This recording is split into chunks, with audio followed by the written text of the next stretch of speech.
Tatakbo na kaya to?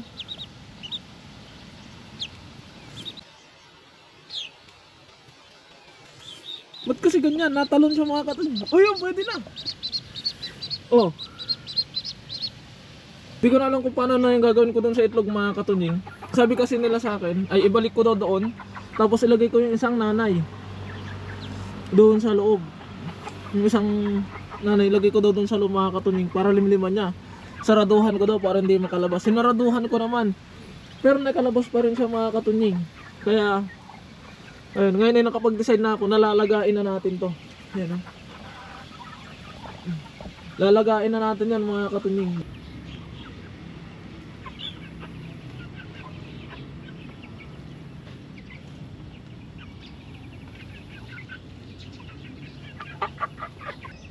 Ingat lang, baka mamaya may ibong tas sumabog. Ouch.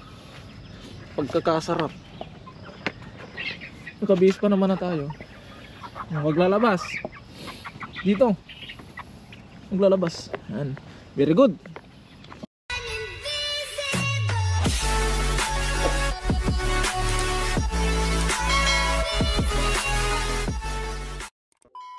What is up mga katunying? Another day, another vlog. At syempre welcome back sa ating YouTube channel. At kung ilan pala kayo napatpat sa aking YouTube channel mga katunying, ay inanyayan ko kayo mag-subscribe at click ang notification bell para ma-update kayo sa masusunod pa nating video.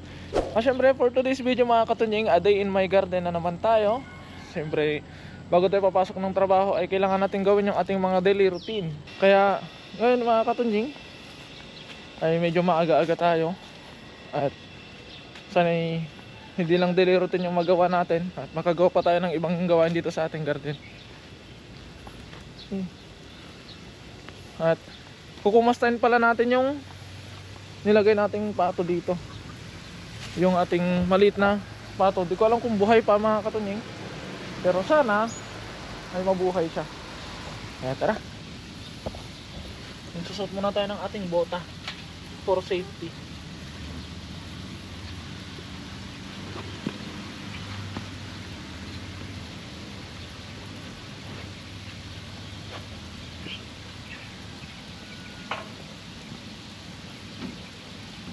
Ba kaya to?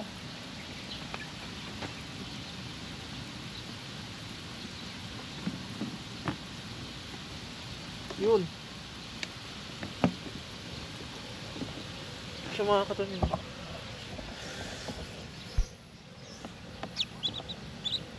Tatakbo na kaya to?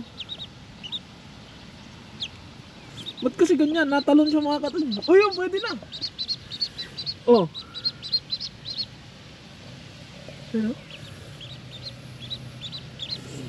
So bago natin umpisa ng lahat, ilalagay dito, try muna natin ilagay ito dahil kahapon tinatry kong ilagay siya doon, kaso mga katunying natutumba pa siya, hindi siya makasabay. Kaya ngayon ito try natin.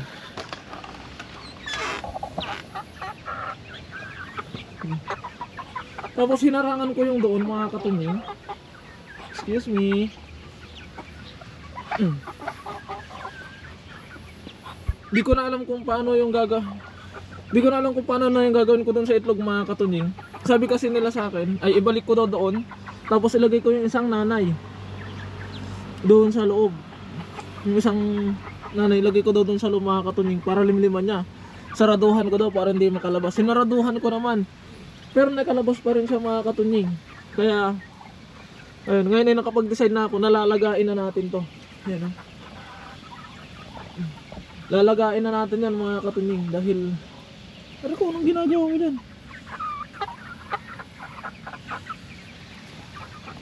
Lalagain na natin yon mga katunying para tatawagan ko si Kapanyo kung gusto niya ng balot. Kasi ako mga katunying, kumakain ako ng balot kapag hindi pa, pag anong pa ang tawag dito, yung hindi pa gaanong maano, yung wala pang balahibo. Pero kung ganyan na halos sisiw na, eh di ko alam mga katunying, naawa ko sa sisiw. Kaya ito lalagain na natin yan sa mga susunod na araw. Pero ito na yung pinakawalan natin. Tignan natin kung nakakatakbo na ba siya. Puno ko na sa nanay mo. Sa nanay mo.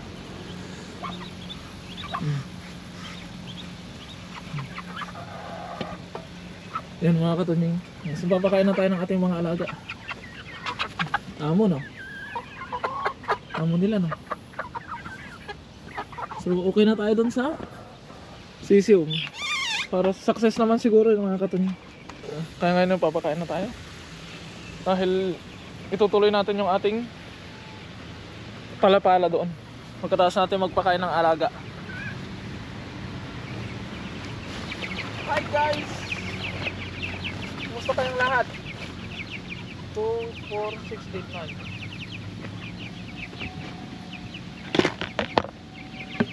9. Walang ibang mamahalin kundi ikaw lamang giliw. Malalakas kumain tong kobra.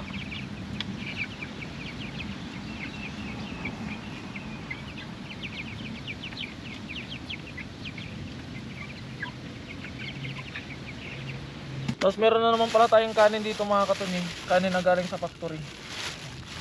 Halo natin ng feeds. Yun yung papakain natin sa pato. Marami.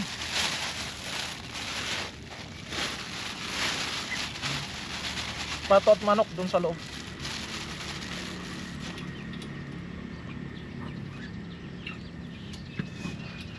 Para medyo makatipid tayo.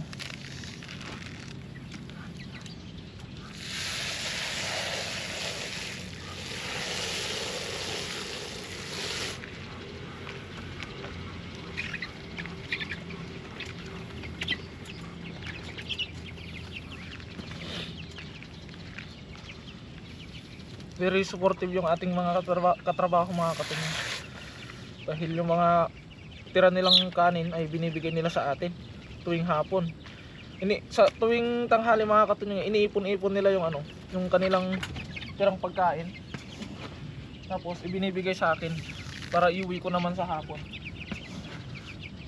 Sabi nila para daw makatipid ako sa feeds.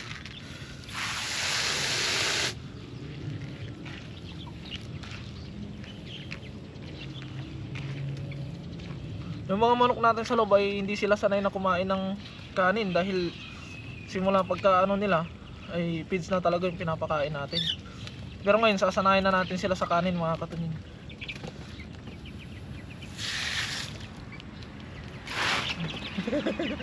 Naglalaban-laban kayo ah. Kaya ayun mga katunying, punta na tayo dun sa loob.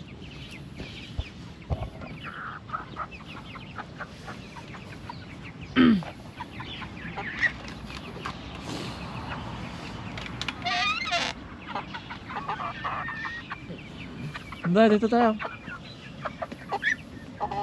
Oh. Kain.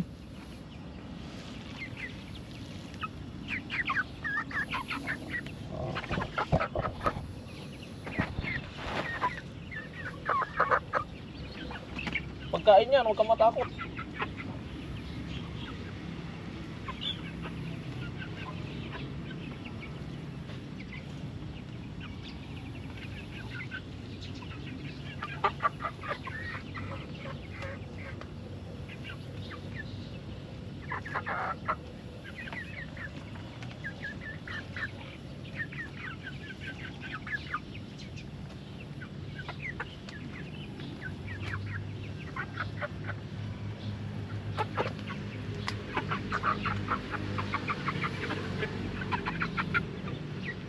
Siyempre doon naman tayo sa barako mga katunying.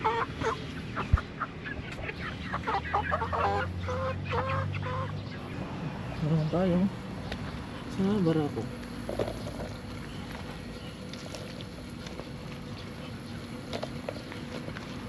Sinasarado ko pala ito mga katunying dahil yung barako natin ay hinahabol-habol yung ating mga inahin. Ngayon naman kukunin na natin yung itlog. Okay na yun. Okay na yung sinubukan natin. Kinulong ko naman mga katunying. Pero nakalabas pa rin. Abay, pakagaling. Kaya, ayun. Ilalaga na lang natin. I-message ko si Kafay nyo. Dahil kung gusto niya, ay hatidan ko siya doon ng nalaga na. Tapos good luck. Kung ibong or balot. Good luck na lang kay kapay nyo kung ibong ba or balot yung makukuha niya.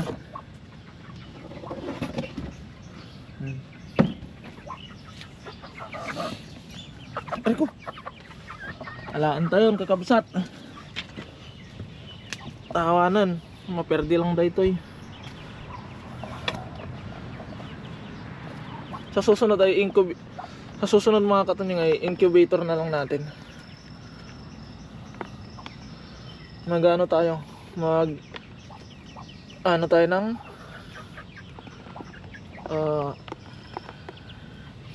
tawag dito.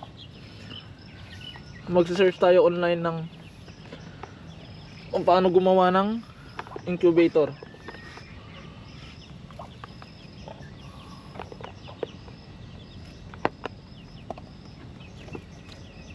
Ingat lang, baka mamaya may ibong tas sumabog. Ouch.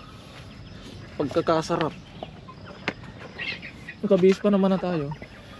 Maglalabas dito. Maglalabas. Yan. Very good. Diyan na kayo.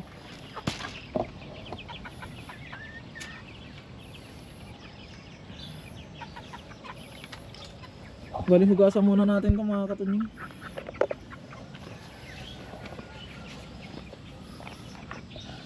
Kunin ko pala isang planggana. So hugasan natin itong mga katunying kasi may mga putik. Okay.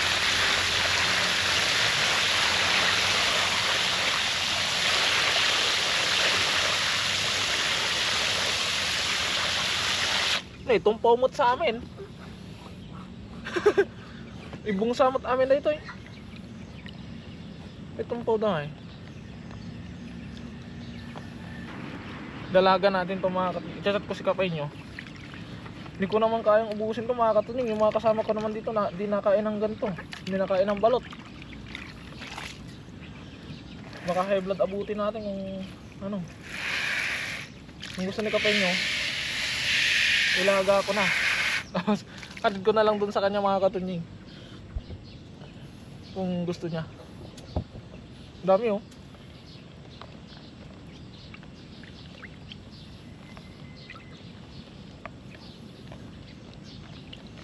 Pero hindi ko pa ilalaga ngayon mga katunying.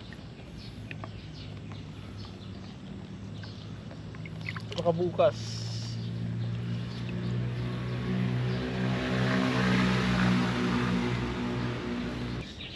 Ito na, alog.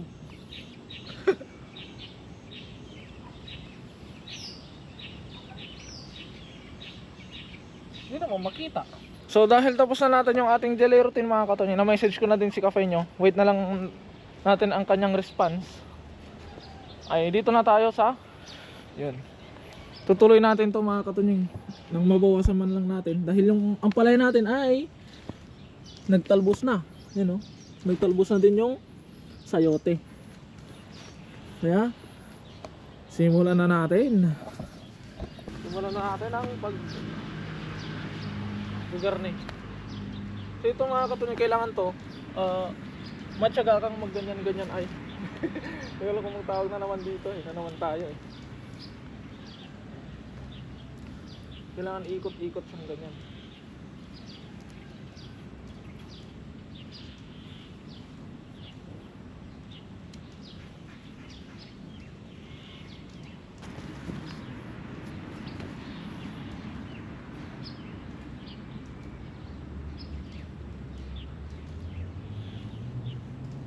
At yun mga katunying, dahil mahaba-habang mahaba-habang gawain, ay ito timelapse na natin para hindi kayo maboring mga katunying. Tapos mamaya pag sumapit na yung oras na pagpasok natin, bago tayo papasok ay ipapakita ko na lang sa inyo yung aking nagawa. Kaya ayun mga katunying, bilisan na natin. Let's G.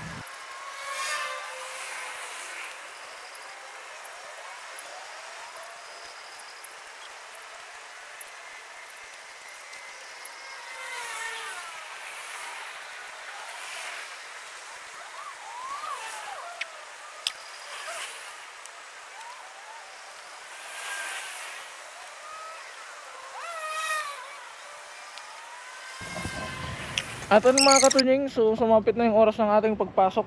At ito pala yung nagagawa natin. Grabe, ayun o. So bali, may katagalan siyang gawin mga katunying dahil kailangan matyaga tayong gumawa ng ano, ganito, isa-isang ganyan hanggang dun sa dulo. Meron pa dito, hindi pa tapos. Bukas na naman mga katunying bago ulit tayo papasok. Konti lang yung nagawa na 1, 2, 3, 4, 5, 6, 6 lang na ano, ganito. Ganito kasi yung ginagawa ko mga katunying para matibay siya. Kasi kapag gantong line lang ay wala siyang lakas yun. Pero kapag ganito, kahit pa sumakay tayo pwede. Ayun lang. Kaya medyo may katagalan siyang gawin mga katunying. Tulad nito, ganito yung mangyayari dyan. Ganyan, ganito sa kalabasan natin. Yung kalabasan natin tumigil siya sa pagbubunga. Nalalaglag na sila dito. Lagyan natin sila sa kabila naman. Bulaklak lang mayroon ngayon.